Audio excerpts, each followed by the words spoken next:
একদিন মাটির ভিতরে হবে ঘরে মন আমার,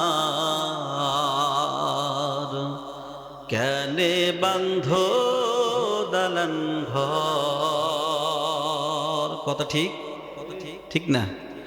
একদিন মাটির ভিতরে হবে ঘর রে মন আমার, কেন বন্ধ দালান ঘর ও মন আমার, কেন বন্ধ দালান ঘর।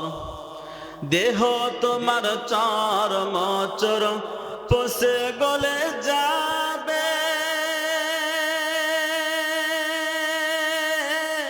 শিরার উপশিরাগুলো ছিন্ন বিন্দ হবে, মন্দ বিরুদণ্ড সবই হবে খণ্ড খণ্ড, মন্দ বিরুদণ্ড সবই হবে খণ্ড খণ্ড, পড়ে রবে মাটির পর রে মন আমার, কেনে বন্ধ দালান ঘর রে মন আমার, কেনে বন্ধ দালান ঘর। আল্লাহুম্মা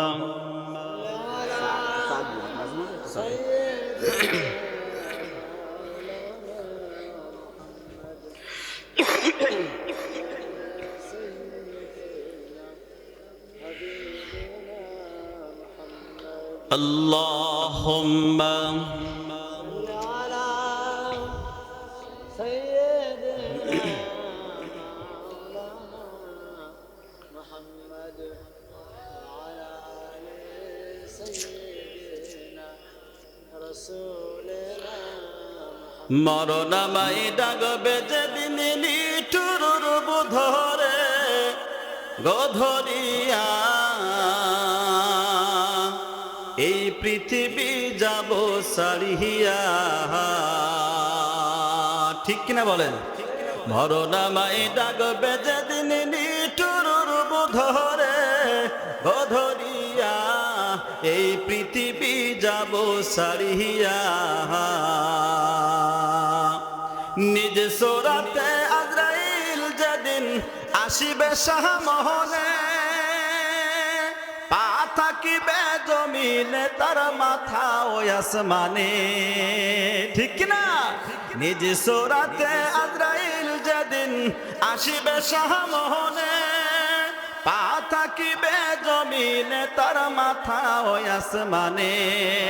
পিপাসাতে বুকের সাথে, আহা পিপাসাতে বুকের সাথে যাইবে ফাটিয়া ও ফাটিয়া, এই পৃথিবী যাব সারিয়া। মরণামাই ডাকবে যেদিন নিঠুর বুধরে ও ধরিয়া, এই পৃথিবী যাব সারিয়া। আল্লাহুম্মা على سيدنا مولانا محمد وعلى آل سيدنا رسولنا সবাই জিকির করে সুবহানাল্লাহ আলহামদুলিল্লাহ লা ইলাহা লা ইলাহা, সুবহানাল্লাহ আলহামদুলিল্লাহ লা ইলাহা লা ইলাহা লা ইলাহা। জিকির করতে কি কষ্ট হচ্ছে? জিকির করতে আজকে আমাদের কষ্ট হয়, আর এই জিকিরের আইন প্রতিষ্ঠা করার জন্য নবীরা জীবন দিয়ে দিয়েছে। কথা কোন ঠিক কিনা? আমার দিনী ভাইরা, কথা এখন তুই না বললেই নয়। আল্লাহর কোরআনের আইন এই পৃথিবীতে বাস্তবায়ন করার জন্য, এই কালিমার আইন পৃথিবীর জমিনে বাস্তবায়ন করার জন্য সেদিন রাজপথ থেকে শুরু করে কাঁচা পথ পর্যন্ত গোটা পৃথিবী রক্তে রঞ্জিত হয়েছিল। কথা বলেন ঠিক কিনা? আওয়াজ তো ভালো লক্ষণ না? আর একটা আওয়াজ দিয়ে বলেন কথা ঠিক। শুধু তাই নয় আমার দিনী ভাইরা, এই কোরআনের আইন প্রতিষ্ঠা করার জন্য সেদিন নবীরা জীবন দিয়েছেন, এই কালিমার আইন প্রতিষ্ঠা করার জন্য সাহাবীরা জীবন দিয়েছেন, তবে জীবন দিয়েছেন, সলফে সালিহিন জীবন দিয়েছেন, গাউস কুতুব পীর ওলি আউলিয়ারা পর্যন্ত জীবন দিয়েছেন। এই কালিমার আইন প্রতিষ্ঠা করার জন্য সেদিন আলেম ওলামারা জেলখানার ভিতরে আবদ্ধ হয়েছিল। শুধু তাই নাই, শুধু বাংলাদেশ নয়, গোটা এশিয়া শুধু নয়, গোটা পৃথিবীর শ্রেষ্ঠ মধ্যে মুজাহিদ আল্লামা দেলোয়ার হোসেন সাইদি কোরআনের আইন প্রতিষ্ঠা করার জন্য এক নয় দুই নয় 13টি বছর অন্ধকার কুঠিরের ভিতরে জীবন যাপন করেছে। কথা বলেন ঠিক কিনা? কথা এখানে শেষ নয়, শেষ পর্যন্ত তাকে হাসপাতালে হার্ট অ্যাটাকের নাটক সাজায়া ইঞ্জেকশনের মাধ্যমে বিষ পুশ করে তাকে হত্যা করেছে। কথা বলেন ঠিক কিনা? আমরাও তাদের উত্তরসূরি। একটু আওয়াজ দেন, আমরাও তাদের উত্তরসূরি। ও আমার বসখালীর মুসলমান ভাই বোনেরা, একটা কথা কান খোলা করে শুনে রাখেন, যদি আবার প্রয়োজন হয় আল্লাহর দুনিয়ায় আল্লাহর দ্বীন বাস্তবায়ন করার জন্য, এই বাংলার জমিনে কোরআনের আইন সংসদে পাঠানোর জন্য যদি আমাদের আবার রাজপথে নামতে হয়, কোরআনের আইন প্রতিষ্ঠা করার জন্য রক্ত দিতে হয়, জীবন দিতে হয়, শহীদ হতে হয়, ফাঁসির কাষ্ঠে ঝুলতে হয়, রাজপথে আবার নামতে হয়, রাজি আছেন কারা কারা? দুই হাত তুলে আল্লাহর দেখা।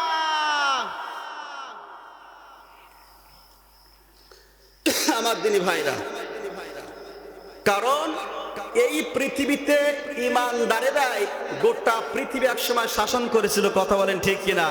কারণ ইমানদাররা শাসন করেছিল কিসের বলে? ইমানের বলে বলিয়ান হয়ে। সংখ্যায় ছিল কম, ছিল তাদের অতিরিক্ত দম। বলেন কথা ঠিক কিনা? কারণ ইমানদারেরা অস্ত্রের বলে লড়াই করে না। ইমানদার যারা হয় এরা বোমা গুলির বলে লড়াই করে না। ইমানদার যারা হয় তারা একা 100 হয়ে যায়। ধরে কোন কথা ঠিক কিনা? আসুন আমার দিনী ভাইরা, এজন্য যখনই কোরআনের সঠিক কথা, হক কথাগুলো আপনাদের সম্মুখে বলা হবে, হক কথা বললে আমার সমস্যা নেই তো? সত্য কথা বলতে হবে, আপনাদের শুনতেও হবে। এখন অধিকাংশ জায়গায় গোজাই মেল দিয়ে যায়, একটা কিচ্ছা কাহিনী বলে পকেট ভরিয়ে টাকা নিয়ে চলে যায়। আছে না নাই? সমাজের সত্য কথাগুলো বলে না। বললে কি হবে? জেল হওয়ার সম্ভাবনা আছে। বললে কি হবে? সম্পর্ক নষ্ট হয়ে যাবে। বললে আমার আর দাওয়াত করবে না। গুল্লি মারি তোর দাওয়াতের। কথা বলেন ঠিক কিনা? কোরআনের সঠিক কথা বলতেই হবে ইলা ইয়াউমিল কিয়ামা। যতদিন কিয়ামত না হবে আর জীবন যতদিন থাকবে সঠিক পথে থাকতে হবে। কোরআনের সঠিক কথাগুলো ময়দানে বলাই লাগবে। কথা বলেন ঠিক কিনা?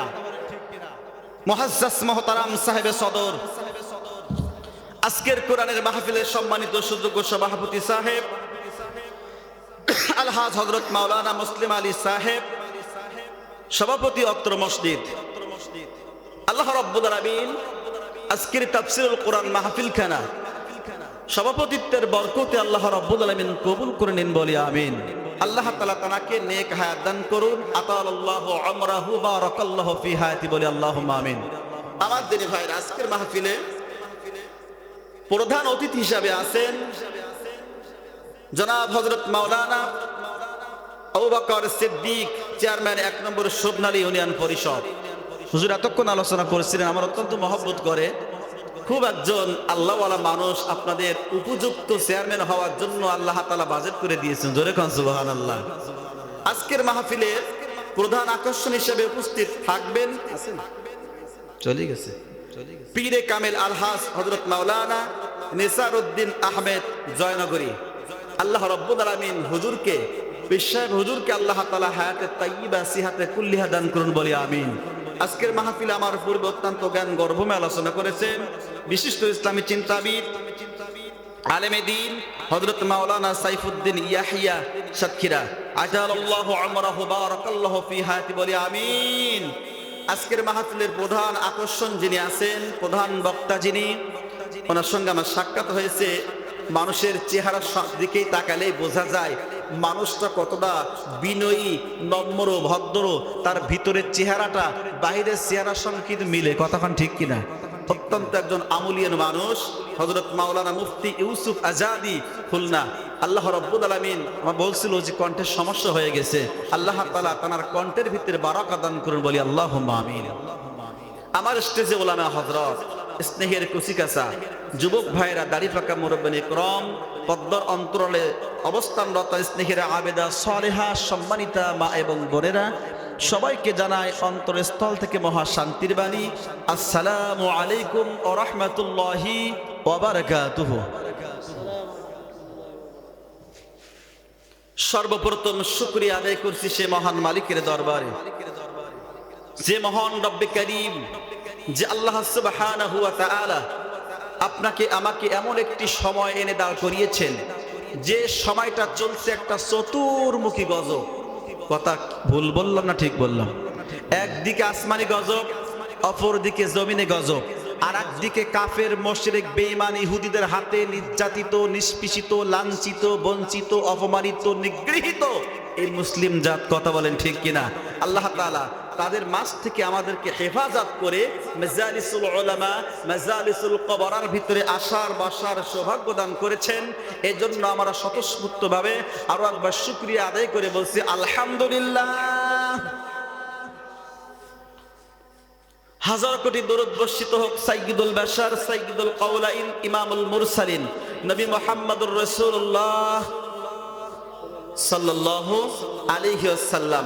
মাগফিরাত কামনা করছি সেই সমস্ত মর্দে মুজাহিদ যারা দ্বীনের জন্য, কোরআনের জন্য, ইসলামের জন্য জীবন দিয়ে শহীদ হয়েছেন। মহান আল্লাহ পাক তাদের সকলকে শহীদের উচ্চ স্থান দান করুন, বলি আল্লাহুম্মা আমিন। আমার দিনী ভাইরা, ভূমিকা ছাড়াই আলোচনা করব। কথা হবে কোরআন থেকে, কথা হবে রাসূলের হাদিস থেকে। কারোর পক্ষেও বলবো না, বিপক্ষেও বলবো না।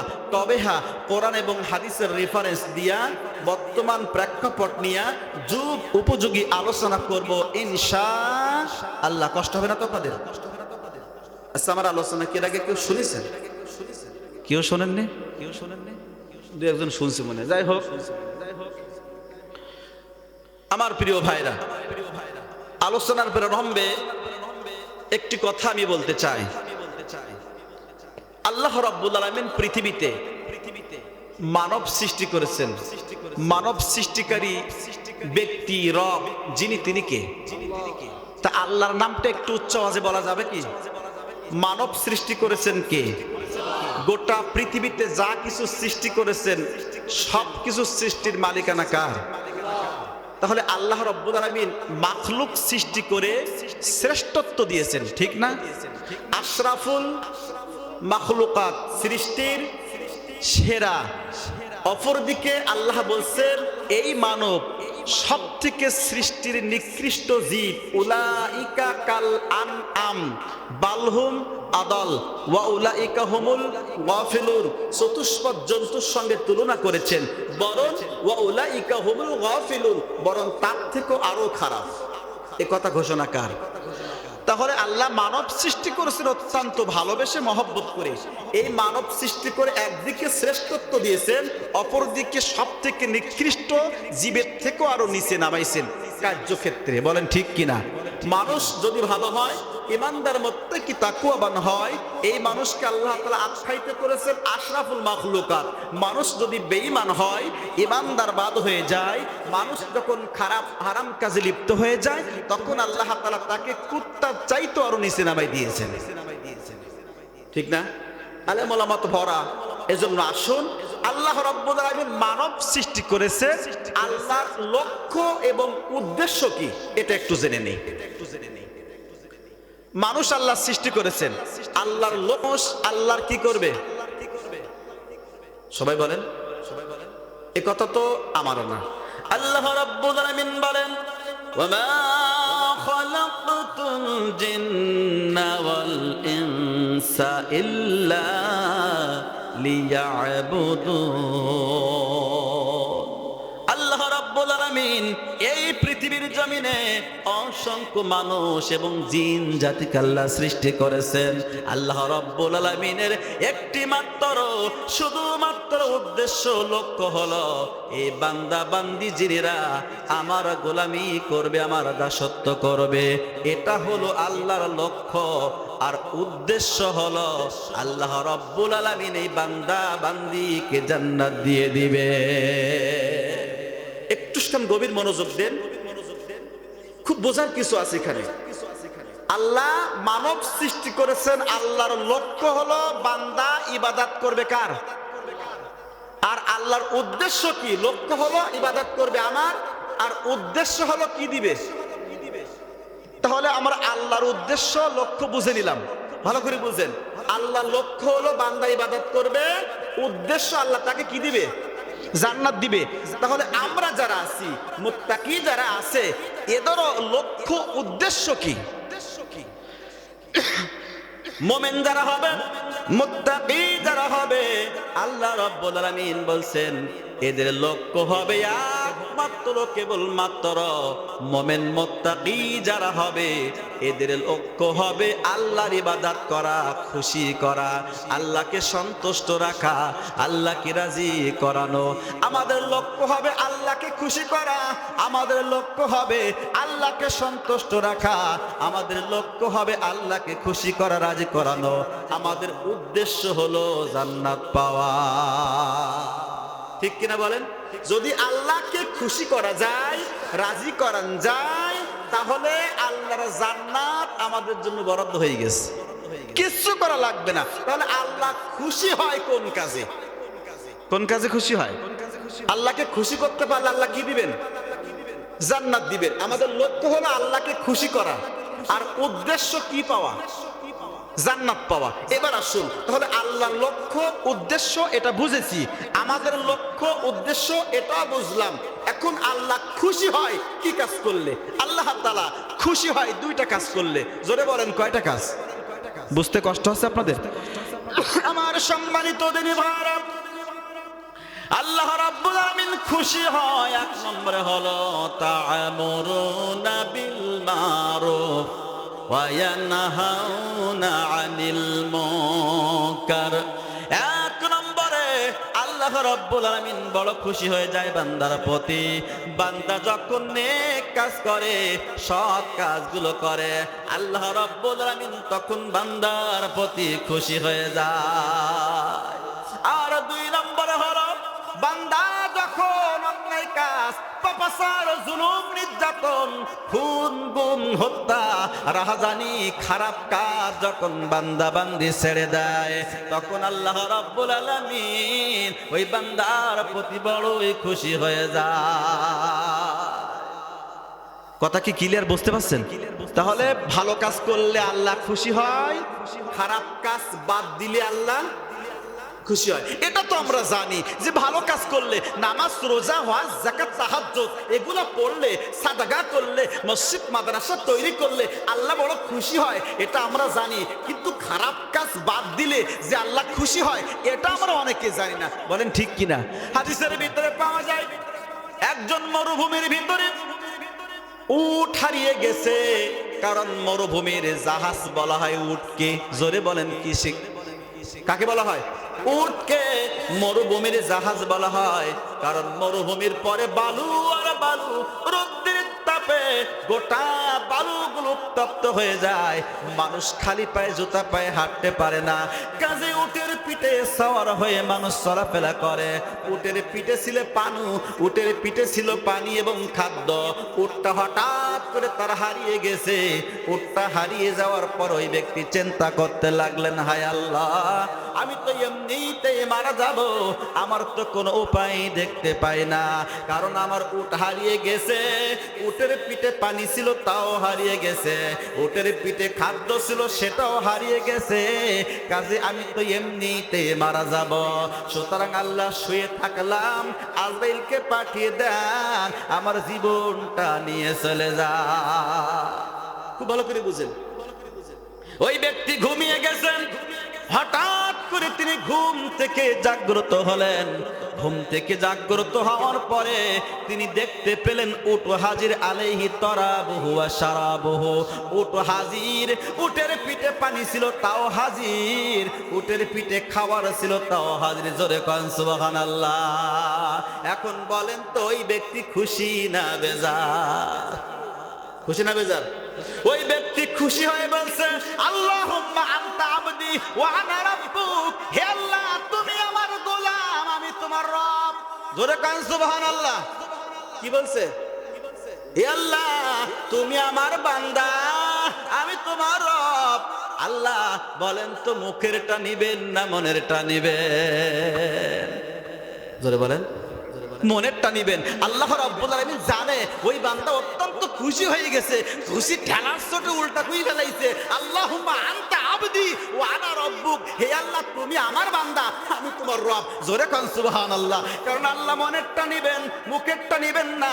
আল্লাহ রাসূল সাল্লাল্লাহু আলাইহি ওয়াসাল্লাম বলেন ইন্নাল্লাহা লা ইয়ানজুরু ইলা সুআরিকুম ওয়া আমওয়ালিকুম ওয়ালাকিন ইয়ানজুরু ইলা কুলুবিকুম ওয়া আ'মালিকুম ওয়া নিয়্যাতিকুম। আল্লাহ রাসূল সাল্লাল্লাহু আলাইহি ওয়াসাল্লাম বলেন ইন্নাল্লাহা লা ইয়ানজুরু ইলা সুআরিকুম, আল্লাহ রাব্বুল আলামিন কারো চেহারা সুরত দেখবে না, অর্থ সম্পদ দেখবে না, টাকা পয়সা ধন দৌলত দেখবে না, তার খ্যাতি দেখবে না, বিলাসবহুল গাড়ি বাড়ি দেখবে না, দেখবে ওয়ালাকি ইয়ানজুরু ইলা কুলুবিকুম, তার অন্তর দেখবে। সুবহানাল্লাহ বলবে না? ওয়ালাকি ইয়ানজুরু ইলা কুলুবিকুম ওয়া আমালিকুম, তার আমল দেখবে, ওয়া নিয়াতিকুম, তার নিয়ত কি ছিল তাই দেখবে, ও কোন নিয়তে বলেছে তাই দেখবে। আল্লাহ অন্তরেরটা নিবেন না, বলেন মুখেরটা নিবেন। আল্লাহ রাব্বুল আলামিন এই ব্যক্তি যখন উট হারিয়ে উল্টা ভাবে তার শুকরিয়া আদায় করলো, আল্লাহ রাব্বুল আলামিন আরশ আজিমে থেকে ফেরেশতাদেরকে ডাক দিয়ে বলতে, ফেরেশতা শুনে রাখ, আমার ওই বান্দা উট হারিয়েছিল, উটটা পাইছে, যতটুকু না খুশি হয়ে গেছে। কারণ জীবন মরণের প্রশ্ন, উটটা পেয়ে আমার বান্দা যতটুকু খুশি হয়ে গেছে। আমার যদি কোনো বান্দা আমার পথ থেকে খারিজ হয়ে যায়, ইসলাম থেকে দূরে সরে যায়, খারাপ কাজ করতে থাকে, জিনা ব্যভিচার অন্যায় অত্যাচার জুলুম নির্যাতন করতে থাকে, ওই বান্দা যদি কোথাও থেকে বয়ান শুনে, বান্দা যদি তুবু ইলাল্লাহি তাওবাতান নাসুহা, তাওবাতান নাসুহা করে তওবা করে যদি কোনো বান্দা আমার পথে ফিরে আসে, খারাপ কাজগুলো বাদ দিয়ে দেয়, উঠারা ব্যক্তি উঠ পাইয়া যতটুকুন খুশি হয়েছে, আমার খারাপ বান্দা যদি খারাপ কাজ বাদ দিয়ে ভালো হয়ে যায়, আমি তার থেকে আরো বেশি খুশি হয়ে যায়। সুবহানাল্লাহ জোর হবে না একটু? আমার সম্মানিত দিনী ভাইরা, তাহলে আমরা বুঝলাম আল্লাহ খুশি হয় কয়টা কাজ করলে। একটা হলো সৎ কাজ। সৎ কাজের ব্যাখ্যা দিতে গেলে সারা রাতও বের পাবে না। নামাজ রোজা হজ যাকাত তাহাজ্জুদ মসজিদ মাদ্রাসা সবগুলো হলো সৎ কাজ। কি কাজ? আর হারাম কাজ তো ওটা আমরা জানি, বাদ দিলাম। তাহলে বলেন তো দুইটা কাজ করলে আল্লাহ বড় খুশি হয়ে যায়। একটা হলো ভালো কাজ করা লাগবে, আর একটা হলো খারাপ কাজগুলো বাদ দেওয়া লাগবে। এবার আসেন আমরা আল্লাহর লক্ষ্য উদ্দেশ্য শুনেছি, আমাদের মোমেনদের লক্ষ্য উদ্দেশ্য সেটাও শুনেছি, আর কি কাজ করলে আল্লাহ খুশি হয় সেটাও শুনলাম। এবার বলেন তো এই সৎ কাজগুলো করতে হবে কাকে খুশি করার জন্য? কাকে খুশি? আল্লাহকে খুশি করার জন্য করতে হবে এই কাজটা। যে নেক কাজ করি, নামাজ হোক, রোজা হোক, কুরবানি হোক, তাহাজ্জুদ হোক, মসজিদ মাদ্রাসা বানানো হোক, যে কাজগুলো করি না কেন, সমস্ত কাজগুলো কাকে খুশি করতে হবে? আল্লাহ রাব্বুল আলামিন বলেন, কুল ইন্না সলাতি ওয়া নুসুকি ওয়া মাহইয়ায়া ওয়া মামাতি লিল্লাহি রাব্বিল আলামিন।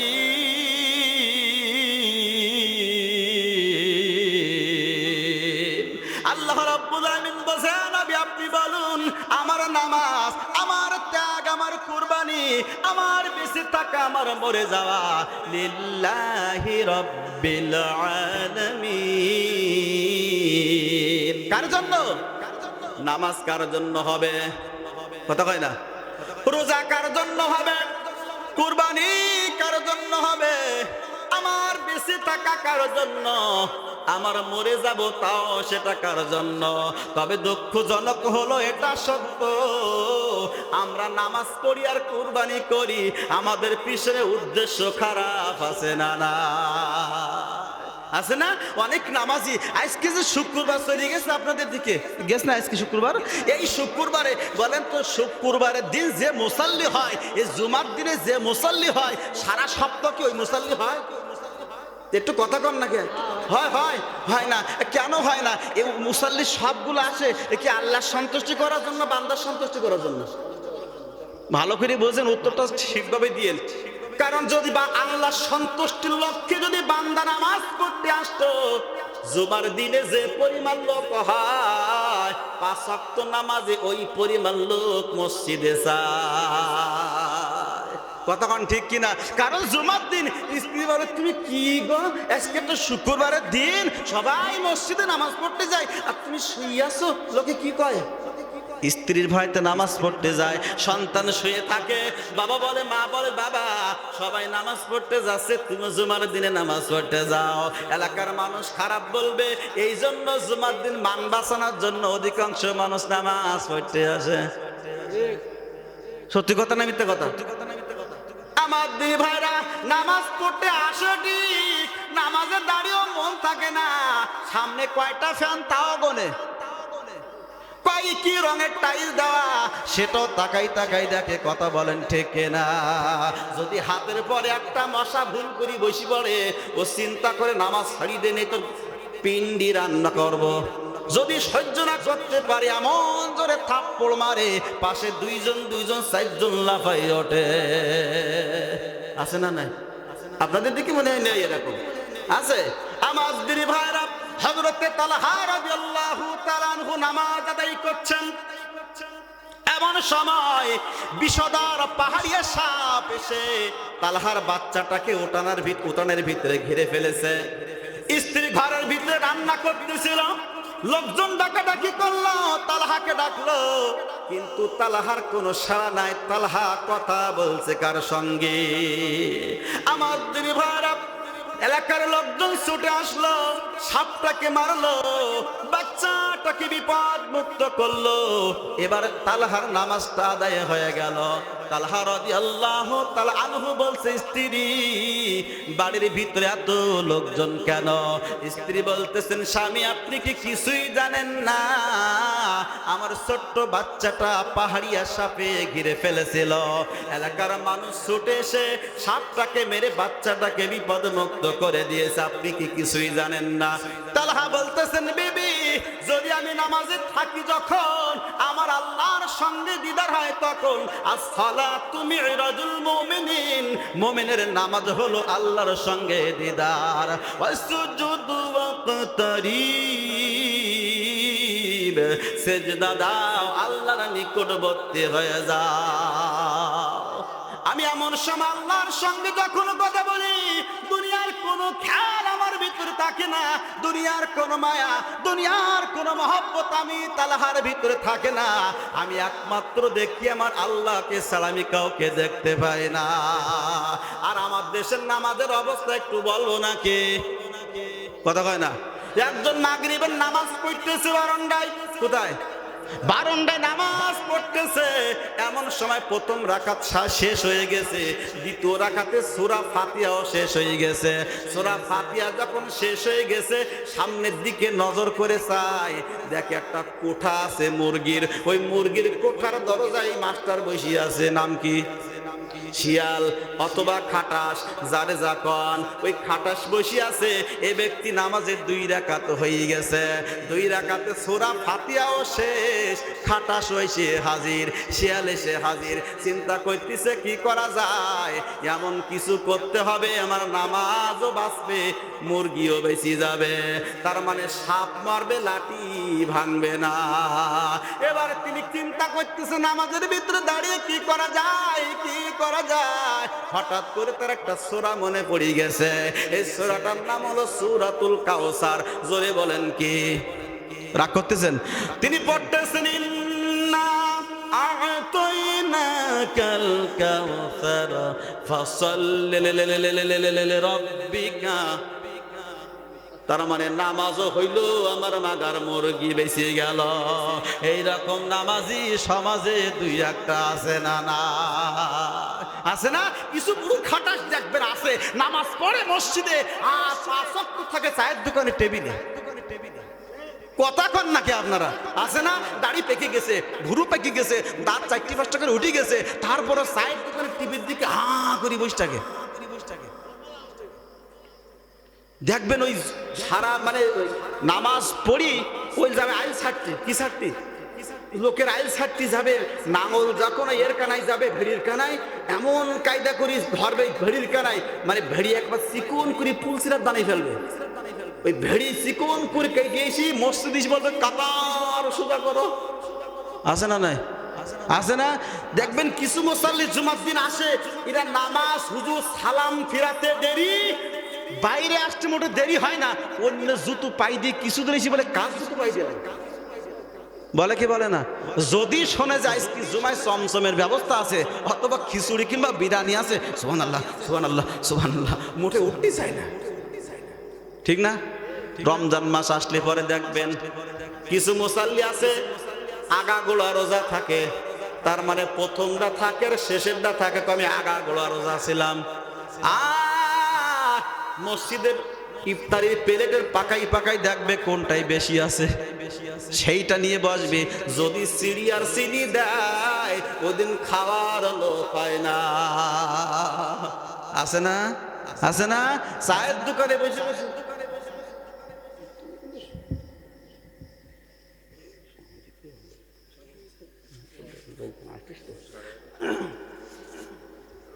আমার সম্মানিত দিনী ভাইরা, এজন্য ওদিকে আমি যাব না, আমার সময় খুব স্বল্প, কত হবে অল্প। আমার দিনী ভাইরা, এজন্য খুশি করতে হবে কাকে? নামাজ যদি পড়তে হয় বলেন তো, নামাজ পড়তে হবে, রোজা রাখতে হবে, কোরবানি দিতে হবে কাকে? খুশি করার জন্য। তবে নামাজ সহি শুদ্ধ যদি আপনার না হয় ওই নামাজ নামাজ হবে না। তবে নামাজ সহি শুদ্ধ করে পড়ার দরকার আছে না? নাই? সালাত কায়েম করো, সালাত কায়েম করো, হবে সম্মানিত তুমি, হবে জান্নাতি তুমি, হবে সম্মানিত তুমি, হবে জান্নাতি তুমি। দিবে কাল হাসরে শীতল ছায়া আর সে আজিম, রব্বিয়াল আলা রব্বিয়াল আযীম, রব্বিয়াল আলা রব্বিয়াল আযীম। সালাত তোমার মনের ঘরের পবিত্রতার সাজ, পড়লে সালাত রয় দরে রয় মন্দ যত কাজ। 5 প্রহরে সালাত পড়ো, আত্মাকে সমৃদ্ধ করো। 5 প্রহরে সালাত পড়ো, আত্মাকে সমৃদ্ধ করো। যেমন সালিহিন সালাত তোমার অঙ্গে মাখো, সঙ্গে রাখো, তবেই তো মুমিন। রব্বিয়াল আলা রব্বিয়াল আযীম, চিল্লায় বলেন মারহাবা। আমার সম্মানিত দিনী ভাইরা, তাহলে যদি নামাজ পড়তে হয়, ইবাদত যেটা করতে হবে, সৎ কাজ যেটা করতে হবে, কাকে খুশি করার জন্য? আর ইমানদার যারা হয়, মুত্তাকি যারা হয়, তাকওয়াবান ব্যক্তি যারা হয়, এরা আল্লাহকে খুশি করতে যায় দুনিয়ার কোন মানুষের ভয় করে না, দুনিয়ার কোন মানুষের তারা ভয় করে না। একমাত্র কেবলমাত্র তারা আল্লাহকে ভয় করে জান মাল পর্যন্ত বিলায়া দেয়। সুবহানাল্লাহ বলবেন না? আল্লাহ রাব্বুল আলামিন বলেন, ওয়া মিনান নাসি মান ইয়াশতারি নাফসাহু ইবতিগা মারাদাতিল্লাহ, আল্লাহু রাউফুম বিল ইবাদ। আল্লাহ বলছেন, আমার উম্মত, আমার বান্দার ভিতর ভিতরে, মানুষের ভিতরে এমন কিছু মানুষ তারা আছে আমাকে খুশি করতে যায়া লোক দেখানো ইবাদত করে না, আমাকে দেখানো ইবাদত করতে যায়া প্রয়োজনে তাদের জান দিয়ে দেয়, মাল পর্যন্ত দিয়ে যায়, কোনো দ্বিধা দ্বন্দ্ব করে না। আল্লাহু রাউফুম বিল ইবাদ, আল্লাহ বলছেন আমি তাদের পরে অত্যন্ত মেহেরবান। যারা আল্লাহকে খুশি করতে যে নিজেদের জীবন সংকটে ফেলে, তাও তারা দ্বিধা করে না যে আমার আল্লাহ খুশি হলে আমি খুশি, এতে আমার জীবন যায় যা। আল্লাহ বলছেন ওই সময় বিপদের মুহূর্তে আমি আল্লাহ তার প্রতি আল্লাহু রাউফুম বিল ইবাদ, আমি তার প্রতি রহম করি, দয়া করি, সাহায্য করি। জোরে কান সুবহানাল্লাহ। এবার আসেন কেমন ভাবে আল্লাহর পথে থাকতে যে, আল্লাহকে খুশি করতে যে, আমার নবীকে খুশি করতে যে আল্লাহ রাব্বুল আলামিনের যে বান্দাগুলা বিপদের সম্মুখীন হয়েছে, আল্লাহ তাদের কেমন করে বাঁচিয়েছেন একটু শোনার দরকার আছে না নাই? একটু জিকির করে লা ইলাহা لا إله লা إلا الله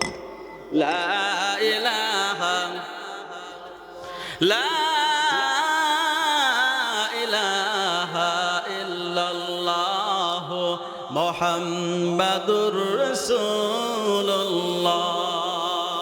আমার সম্মানিতদের ভাইরা, আল্লাহ তাআলাকে রাজি এবং খুশি করতে যায়া হযরতে আবু বকর সিদ্দিক রাদিয়াল্লাহু তাআলা আনহুর নাম শুনেছেন? একটু কথা বলেন। আবু বকর সিদ্দিক রাসূলের একজন জলিল কাদের সাহাবী। আল্লাহ রাব্বুল আলামিনের এই গোলাম, এই বান্দা, একদিনকে তিনি তাফসীর ইবনে কাসিরের ভিতরে এসেছে, অন্যান্য গ্রন্থের ভিতরে এসেছে।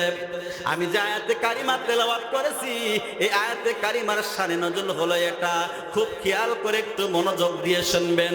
হযরত আবু বকর সিদ্দিক রাদিয়াল্লাহু তাআলা আনহু একদিন একটা ইহুদিদের পাঠশালায় চলে গেলেন। জোরে বলেন কিসের, কোন জায়গায় গেলেন? ইহুদিদের পাঠশালা। পাঠশালা বোঝেন তো, যেখানে কি শিক্ষা দেওয়া হয়? পাঠ শিক্ষা দেওয়া হয়। তবে দুঃখজনক হলো, এটা সত্য কথা, আজকে পাঠশালা দুইটা, একটা হলো দ্বীনি পাঠশালা আর একটা হলো দুনিয়ার পাঠশালা। তাহলে দ্বীনি পাঠশালা আজকে বাচ্চা খুঁজে পাওয়া যায় না, পাঠশালায় অন্য দুনিয়ার পাঠশালায় বাচ্চা নিয়েই পারা যায় না। কথা বলেন ঠিক কিনা?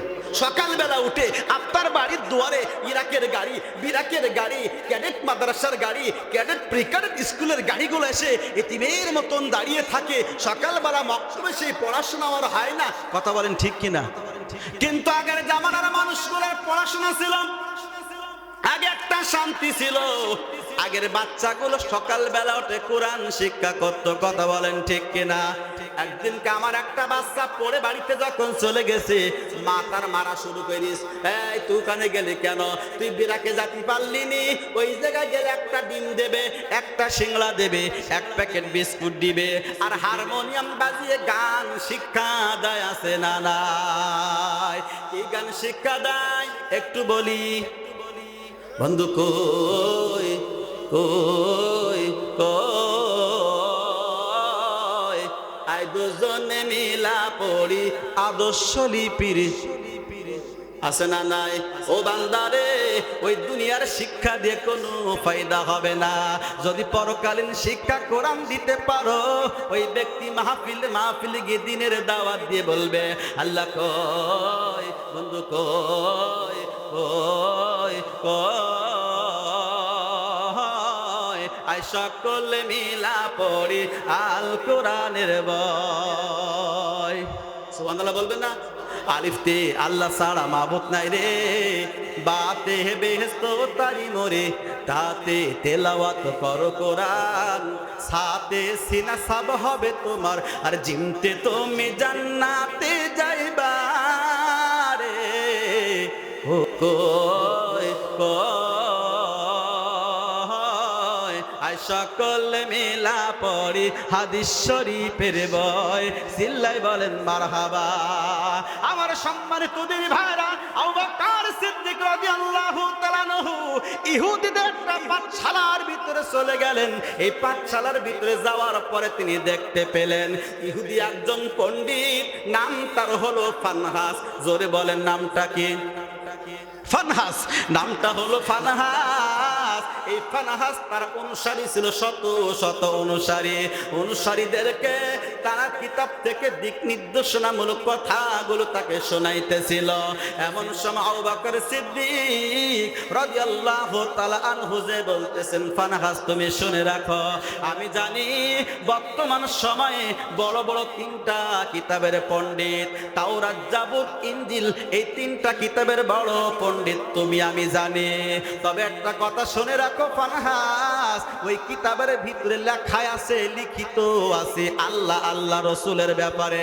সুতরাং কাজেই সে আল্লাহর প্রতি মানানো, রসুলকে নবী বলে স্বীকার করে না, পরকালে আল্লাহ তোমার জান্নাত নসিবে করে দিবেন। আচ্ছা, কথাটা খারাপ না ভালো? তিনি দ্বীনের দাওয়াত দিয়েছেন, তাফসীর ইবনে কাসির এসেছে, দ্বীনের দাওয়াত দেওয়ার পরে ফানহাস এই কথা শুনে তিনি বলতেছেন, হে আবু বকর, তুমি কোন আল্লাহর কথা বলতেছো যে আল্লাহ এতটা হত দরিদ্র, গরিব, ফকির, মিসকিন? নাউজুবিল্লাহ বলবেন না? আর একটু জোরে বলেন নাউজুবিল্লাহ। আল্লাহ কি ফকির? আল্লাহ বলছেন আল্লাহুল গনিয়্যু ওয়া আনতুমুল ফুকারা। হে পৃথিবীর মানুষ, একমাত্র আমি হলাম ধনী আর তোমরা সবাই ফকিরের জাত। কথা বলেন ঠিক না? বলতে পারেন হুজুর, আমার 100 বিঘা 200 বিঘা সম্পত্তির মালিক আমি, আপনি আমারে ফকির বানাই দিলেন। হ্যাঁ, আপনি ফকির, কারণ 100-200 বিঘা আপনি চোখটা বুঝে দেখেন, আপনার মাটি হবে অন্য জায়গায়।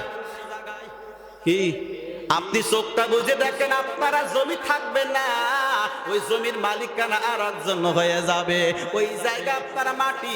তাহলে আপনার কি আছে? ঘরের জায়গা পরের জমিনে ঘর বানায় হায় আমি রই, আমি তো সে ঘরের মালিক নয়। কথা খারাপ লাগতেছে?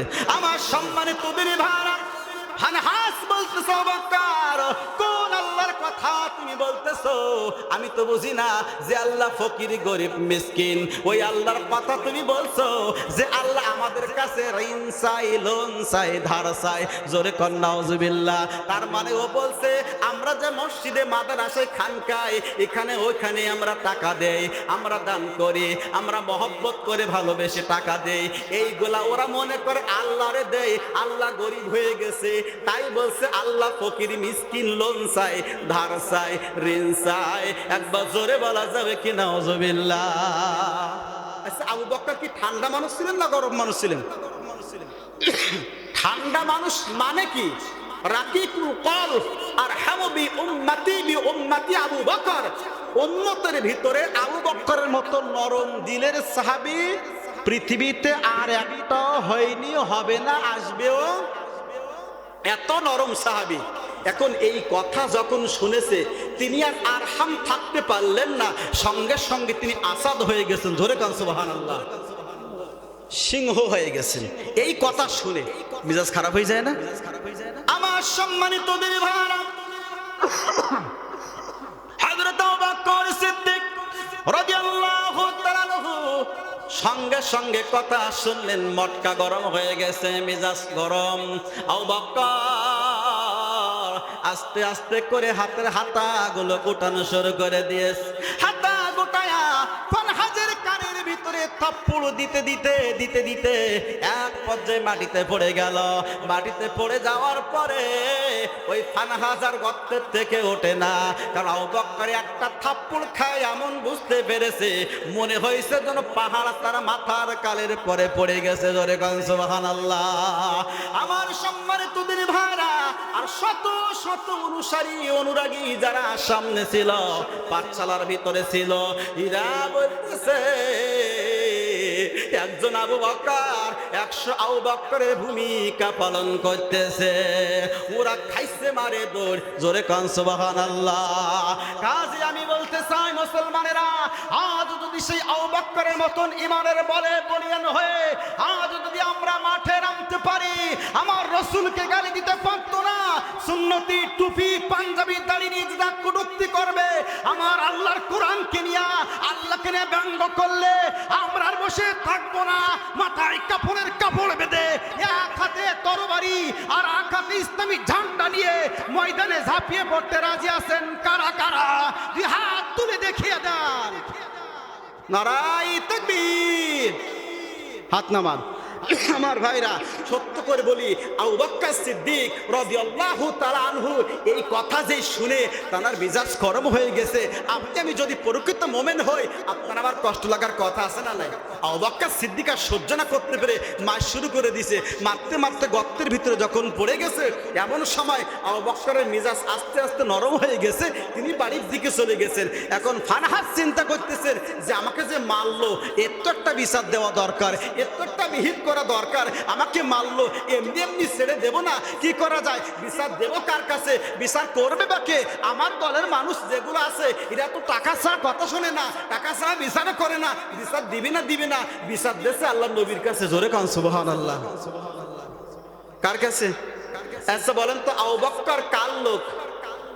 নবীর দলের লোক। আর রাসূল সাল্লাল্লাহু আলাইহি ওয়াসাল্লাম কার লোক? আল্লাহর লোক। তাহলে সে আবু বকরের দলের নেতা মুহাম্মদের কাছে বিচার দিছে, এই বিচার সঠিক হয়? কথা কয় না, সঠিক হবে না? কোনো সংশয় আছে? কোনো ভেজাল আছে? আমার সম্মানিত দিনী ভাইরা, হযরত ওমর ফারুক রাদিয়াল্লাহু তাআলা আনহু আসনে বসে আছেন। এমন সময় একজন ইহুদি এসে বলতেছেন, ওমর, ইসলামের ভিতরে কি সঠিক বিচার হয়? উমর বলতেছেন, ইহুদি কি বলো তুমি? আল্লাহর কোরআন বলছে, ওয়ালা ইয়াজরিমান্নাকুম শানাআনু কওমিন আলা আল্লা তা'দিলু ই'দিলু হুয়া আকরাবু লিত্তাকওয়া। কোরআন ইসলাম কোন বন্ধুত্ব সম্পর্ক মানে না, আত্মীয়তার সম্পর্ক দেখে না। কোরআন কোন প্রতিবেশী, পাড়া প্রতিবেশী, বন্ধু বান্ধব দেখে না। অন্যায় করলে তার সাজা। বলো তোমার কি হয়েছে, আমি বিচার করবো। জোরে কান সুবহানাল্লাহ। বলতেছেন, ওমর, তোমার একজন সাথী, তুমি যাকে হিমসের গভর্নর করে পাঠিয়ে দিয়েছ, নাম তার হলো আমর ইবনুল আস। এই আমর ইবনুল আসের একটা ছেলে হলো মোহাম্মদ বিন আমর। এই মোহাম্মদ বিন আমর আমার পিঠের ভিতরে চাবুক মেরে মেরে মেরে মেরে পিঠটা ঝাঁঝরা করে দিয়েছে। কেন মারল তোমার? হে ওমর, হিমসের ভিতরে একটু ঘোড়া প্রতিযোগিতা হচ্ছিল। এই ঘোড়া প্রতিযোগিতা হওয়ার সময় আমার ঘোড়া প্রতিযোগিতায় অংশ নিয়েছে, মোহাম্মদ বিন আমরের ঘোড়া অংশ নিয়েছে, কিন্তু আমার ঘোড়াটা তার পাশ কাটি আগেই চলে গেছে। উনি হলো মন্ত্রী ছেলে, ওনার প্রেস্টিজ নষ্ট হয়ে গেছে। আমাকে ডাক দিল, চাবুক মারতে মারতে আমার গোটা পিঠ থেকে রক্ত বাহির করে দিয়েছে। ওমর বিচার করা লাগবে, বিচার করা লাগবে। ওমর বলতেছেন, চিন্তা করার দরকার নাই। চিঠি লেখা শুরু করে দিল। মোহাম্মদ বিন আমর ও আমর ইবনুল আস, আগামীকাল সূর্য ডোবার আগে আমি তোমাদের দুইজনকে মদিনাতুল মুনাওয়ারায় দেখতে চাই। এমন সময় দুইজন চিঠি পেল। সঙ্গে সঙ্গে ঘোড়ায় সওয়ার হয়ে তারা ওমরের দরবারে চলে এসেছে। লোকজন শত শত হাজার হাজার দাঁড়িয়ে গেছে ওমরের বিচার দেখবে। কি দেখবে? আমার সম্মানিত দিনী ভাইরা, আমার দিনী ভাইরা, ওমরের বিচার দেখবে, ওমরের বিচার দেখবে। এক নেতা বিচার করবে আর এক নেতার। জোরে কান সুবহানাল্লাহ। শত শত মানুষগুলা তারা বসে গেছে, ওমর কি বিচার করে দেখব। এমন সময় ওমর বলতেছে, ইহুদি বলো তোমার অভিযোগটা কি? ইহুদি বলতেছে, ওমর, এই এই অভিযোগ হলো আমার ঘোড়া আগে উঠেছিল, ওর প্রেস্টিজ নষ্ট হয়ে গেছে, এই জন্য আমার মারছে। আমার মারার কারণে পিঠের ভিতর রক্তাক্ত হয়ে গেছে। ওমর বিচার করুন। এবার ওমর বলতেছেন, ইহুদি আয় আয় আমার কাছে আয়। ইহুদি আসলো, চাবুকটা হাতের ভিতরে দিয়া বলতেছেন, ও ইহুদি তোমার যত গোলা মেরেছে একটি একটি করে মারির শোধ তুমি মারে নিয়ে নাও। ইহুদি বলতেছেন, ওমর বিচার হয়ে গেছে, দরকার নেই, আমি আর মারবো না। ইসলামের সঠিক বিচার হয় এটা আমি আগে বুঝতাম না, হয়েছে, আমার মারার দরকার নেই। বলছেন, না, আমি দাঁড়িয়ে আছি, তুমি মারো, যতক্ষণ মনে চাই তুমি মারো, আমি ওমর দাঁড়িয়ে আছি। কে কি বলে আমি ওমর দেখে নেবো। জোরে কান সুবহানাল্লাহ। আমার সম্মানিত দিনী ভাইরা, সুতরাং আজও আল্লাহ আমাদের ডাক দিয়ে বলতেছেন, ও বাংলাদেশের মুসলমান, নির্যাতিত হতে হতে, নিষ্পেষিত হতে হতে, লাঞ্ছিত হতে হতে, বঞ্চিত হতে হতে তোমাদের দেয়ালে পিঠ থেকে গেছে। উমার যেমনি বলছে আমি দাঁড়িয়ে আছি, তোমরা লেগে যাও, চাবুকের পরিবর্তে চাবুক মেরে প্রতিশোধ নিয়ে নাও। আল্লাহ বলছে আমি আল্লাহ তোমাদের মাথার পরে দাঁড়িয়ে আছি, তোমাদের দেয়ালে পিঠ থেকে গেছে আর পিছনো জায়গা নাই। কাজে যার যার কাছে যা আছে, অস্ত্র নাই, খেজুর গাছের ডালা দিয়া তোমরা ময়দানে নেমে যাও, আমি আল্লাহ তোমাদের সাহায্য করবো। জোরে কান সুবহানাল্লাহ। আল্লাহ বলেন তো সেই ইমানদারদের সাহায্য করেছে কি করে না? আমার সম্মানিত দিনী ভাইরা, আমার দেশের বিচার হইলো কেমন? আমার দেশের বিচার হইলো, আমার দেশে যার কাছে বিচার দিবেন সেই হলো বড় চোর। কথা হয় না, ঠিক না? বিচার দিবেন কার কাছে? যার কাছে দিবেন সেই হলো বড় চোর। কারণ একজন ব্যক্তি আম গাছের ডালে বসে আম পাইতেছে, মালিক তলা দিয়ে যায়, মালিকের গায়ে খোসা ছিলে ছিলে মারে, তাকাই দেখে মাল মাথায় উঠে বসে আছে। এই নাম নাই তোর বাবার সঙ্গে নালিশ করে দেব। বলছেন চাচা, ওই মগডালে তাকাই দেখেন আমার বাবা বসে আছে। বিচার দিবেন কার কাছে? আমার দেশের বিচার এমনই হয়। একজন চেয়ারম্যানের কাছে বিচার দিছে, স্যার আমার রাস্তার পাশে একটা নারকেল গাছ ছিল, এই নারকেল গাছের থেকে ডাব পেড়ি নিয়ে চলে গেছে। বলতেন কি, আমার দেশে অফিসার, আমার দেশে চুরি, এর একটা বিহিত করা দরকার, কাজেই 1 সপ্তাহ সময় দাও, আমি গোয়েন্দা বিভাগের মাধ্যম দিয়ে সঠিক তদন্ত নিয়ে তোমার বিচার আমি 1 সপ্তাহ পরে শুক্রবারে করে দেবো। শুক্রবার চলে এসেছে, এমন সময় চেয়ারম্যান 1 সপ্তাহ গোয়েন্দাগিরি গড়ি দেখে 2 জন শেষরা চোর, তাও ওর দলের লোক। এখন চেয়ারম্যান বিচার তো করা লাগবে। বিচার কি হবে? বিচারের দিন এসে লোকজন বসে আছে, চেয়ারম্যান বিচার করবে, ডাক পড়ি খেয়েছে। বলতেছে না, এই অভিযোগ যে করেছিল কই, চলে এসো, কি তোমার অভিযোগ বলো। বলতেন স্যার, রাস্তার সাইডে আমার গাছ, যাওয়ার সময় কে আমার গাছ থেকে ডাবকে 1 কান্দি পড়ি নিয়ে চলে গেছে। বলতে তোমার কাছ থেকে ডাব পড়িছে, এটা শিওর? বলতেন হ্যাঁ, ডাবই পড়িছে। বলতে তোমার তো উপকার করেছে। কি উপকার? এই বেটা শোন, তোর রাস্তার সাইডে গাছ, গাছে ছিল ডাব, কয়দিন পরে ডাব হয়ে যাবে নারকল, ঝুনো। ওই ঝুনো নারকল হলে লোকের মাথার পরে পড়বে, তোর নামে মামলা হইতো। এই জন্য নারকেল থাকতি, ডাব থাকতি খেয়ে ফেলেছে, তোর বড় মামলা থেকে বাঁচাই দেছে। আছে না নাই? বিচারপতি তোমার কাছে বিচার না পেলে কোথায় বিচার পাবো আমি? কার কাছে গেলে, কার কাছে গেলে? মানুষের সুবিধা বিচার লক্ষ টাকার খন্দ, কোর্ট কাছারির দ্বারে দ্বারে সুবিচারের বাণী বন্ধ। কত দোষীরা দেখি ছাড়া পেয়ে যায়, কত দোষীরা দেখি ছাড়া পেয়ে যায়, নির্দোষীরা জেলে। কোথায় বিচার পাবো আমি? কার কাছে গেলে, কার কাছে গেলে? বলেন কথা ঠিক কিনা? আমার দিনী ভাইরা, আবু বকর রাসূল সাল্লাল্লাহু আলাইহি সাল্লামের কাছে বিচার দিলেন কে?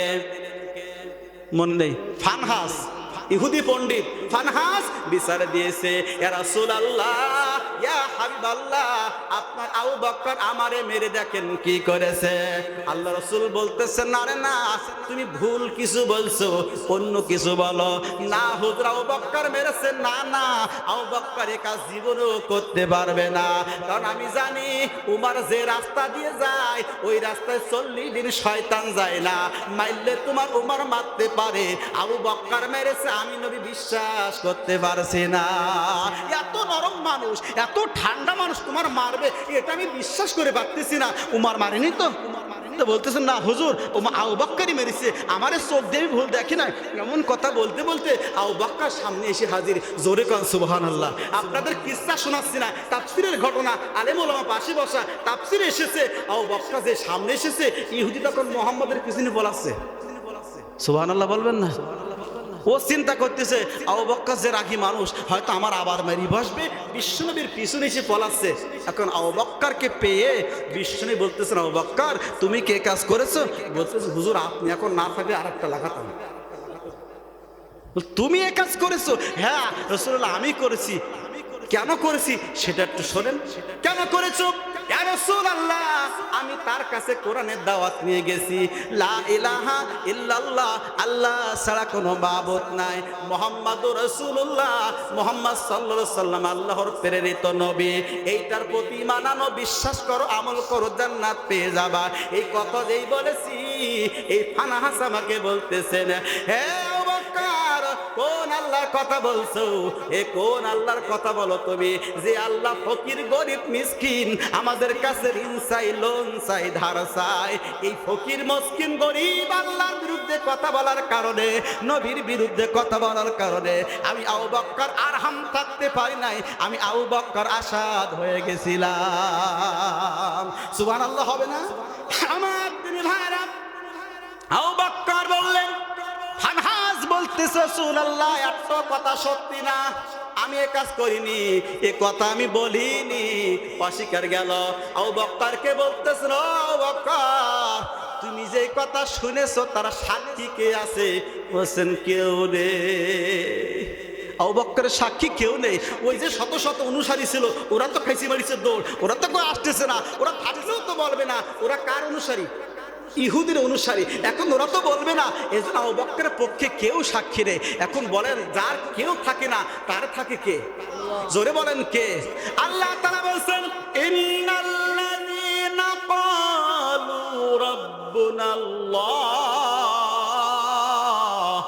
সুম্মা ইসতাকামু তাতানাজ্জালু আলাইহিমুল মালায়েকা আল্লা تخافوا ولا تحزنوا وأبشروا بالجنة التي كنتم توعدون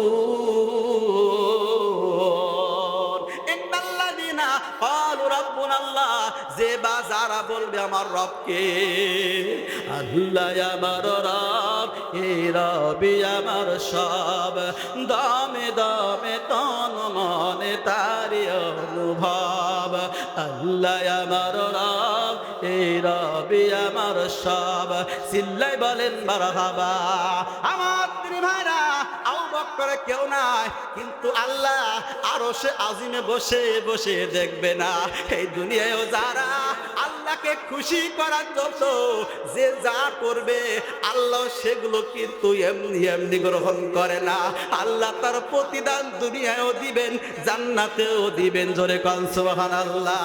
এই দুনিয়া মানুষেরা যে যতটুকু করবে দ্বীনের খাতিরে, ইসলামের খাতিরে, দ্বীনের জন্য, মসজিদ মাদ্রাসার জন্য, আলেম ওলামার জন্য, কোরআনের মাহফিলের জন্য, হাদিস কোরআনের জন্য যে যতটুকু করবে, আল্লাহ রাব্বুল আলামিন দুনিয়াও তার প্রতিদান দিবেন, আখিরাতেও তার প্রতিদান দিবেন। জোরে কোন সুবহানাল্লাহ। আল্লাহ রাসূল বলেছেন, তারাকতু সাদাকাতুল বালা, যে ব্যক্তি সাদকা করে আমি আল্লাহ তার বালা মুসিবত বিপদ আপদ দূর করে দেই। ওয়া তুজিদু ফিল উমরি, তার হায়াতকে আমি আল্লাহ বৃদ্ধি করে দেই। জোরে কোন সুবহানাল্লাহ। আমার সম্মানিত দিনী ভাইরা, সেই আল্লাহকে খুশি করার দরকার আছে না নাই? আল্লাহ রাসূল বলেন, মান বানা লিল্লাহি মাসজিদান বানাল্লাহু লাহু বাইতান ফিল জান্নাহ, যে ব্যক্তি আল্লাহর ঘর দুনিয়া একটা মসজিদ বানাবে, বানাল্লাহু, আল্লাহ তাকে বানাবে, লাহু বাইতান ফিল জান্নাহ, ওই জান্নাতের ভিতরে আল্লাহ রাব্বুল আলামিন তার জন্য একটা মসজিদের মতন সুন্দর ঘর তৈরি করে দিবেন। জোরে কান সুবহানাল্লাহ। তাহলে সে আল্লাহকে খুশি করতে হলে আল্লাহর প্রতি জান মাল কারা দিবে? আল্লাহর কোরআন বলছে, মিনান নাসি মাইয়াশতারি নাফসাহু বিতিগা আমরদাতিল্লাহ, কিছু মানুষ আমার ভিতরে আছে, আমার বান্দার ভিতরে এমন কিছু মানুষ আছে, তারা আমাকে খুশি করার জন্য নিজেদের জান দিয়ে দেয়, মাল পর্যন্ত দিয়ে দেয়। আল্লাহ বলছেন, আমি তাদের প্রতি আল্লাহু রাউফুম বিল ইবাদ, আমি তাদের প্রতি দুনিয়ায় রহম করব, আখিরাতেও রহম করব। জোরে কোন সুবহানাল্লাহ। এবার একটা বাস্তব একটা কথা শোনায়। গাজীরহাট চেনেন? গাজীরহাটে কাজীর মিল আছে, তেল ভাঙায়, সরিষা নারিকেল ভাঙায়, চেনেননি? লোকটার বাড়িতে মাহফিল আমার কয়েকবার দাওয়াত দিয়ে নিয়ে গেছে। তিনি বাস্তব কথা আমার একটা শোনাইছে হুজুর, জীবনের একটা কথা আপনার ঘটনা শোনায় যে আল্লাহ বলছেন জানমাল দিয়ে যারা আমার পথে খরচ করে, যে ব্যক্তি আমাকে খুশি করার জন্য আমার পথে খরচ করে, আমি আল্লাহ তাকে দুনিয়াও শান্তিতে রাখি, পরকালও শান্তিতে রাখি। আমাকে সেইটা দিয়েছে, আমি নিজেই সেটা পেয়ে গেছি। কেমন বলছে, আমার প্রস্রাবের ভিতরে, প্রস্রাবের থলের ভিতরে পাথর জমেছিল 3টা 4টা। জোরে বলেন কয়টা? ডাক্তার বলল এটা অপারেশন ছাড়া বাহির হবে না, প্রায় 1-1.5 লক্ষ টাকা মতন খরচ হয়ে যাবে, তারপরও বাঁচার কোনো গ্যারান্টি নাই। সবসময় এটা নিয়ে চিন্তা ভাবনা করতাম। বাড়ির পাশে একটা মাদ্রাসা ছিল, হেফজোখানা। এই হেফজোখানায় নামাজ পড়তেছি, মসজিদ পাশে, আমি সে মসজিদ মাদ্রাসায় দেখে এসেছি। ওই মসজিদে নামাজ আদায় করতেছি, সব সময় আমার পুরুষঙ্গের ভিতরে জ্বালা যন্ত্রণা করে। একটা মুহূর্তের জন্য আমি স্থির থাকতে পারি না, সব সময় জ্বালা যন্ত্রণা করে। 1-1.5 ঘন্টা ধরে প্রসাব করতে হয়, তাও ক্লিয়ার হয় না। এত সমস্যার ভিতরে আমি ছিলাম।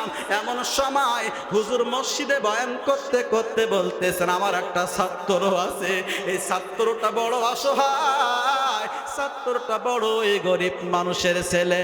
এই ছাত্রর কিছু রোগ হয়েছে, পরীক্ষা নিরীক্ষা তার প্রায় 10-20 হাজার টাকা খরচ হয়ে যাবে। আপনারা কি কেউ একটু সাহায্য করবেন নি? সবাই 100-250 করে দান করে দিল। উনি কিছু বললেন না। আসার সময় ছেলেটাকে ডাক দিয়ে বলতেছেন, বাবা শোনো, তুমি বাড়িতে যাইও, আমার বাড়িতে যাইও তোমার শাশুমাকে বলো কিছু দিয়ে দেবে।